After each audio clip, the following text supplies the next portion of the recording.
Եթե դուք հիշում եք, մենք նույնիսկ պատերազմով չենք պարտվել Լաչինի շրջանը,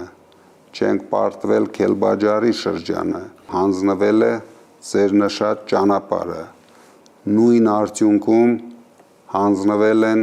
Ջերմուկին հարակից հողերը եւ այդպես շարունակ։ Եվ այդպես շարունակվելու է, եթե մենք չկանգնեցնենք այս ամենը, չփոխենք բանակցողին, չփոխենք Հայաստանի ղեկավարին, քանի որ մարդը, ով 3 անգամ պարտվել է, ինքը չի կարող իրականացնել Հայաստանի շահերից բխող ոչ մի քաղաքականություն։ Ամենաշատը կարող է այդ պահին վազել թմբուկ նվագել, որպեսզի ես վստահ եմ զսպի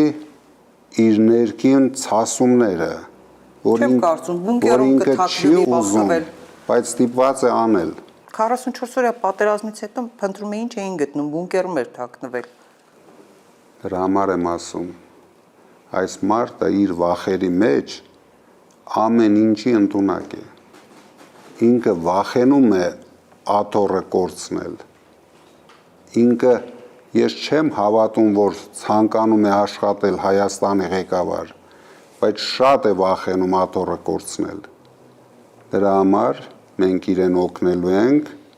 հունիսի 7-ին մեր ժողովուրդը իրեն օգնելու է, որ ինքը ազատվի իր վախերից։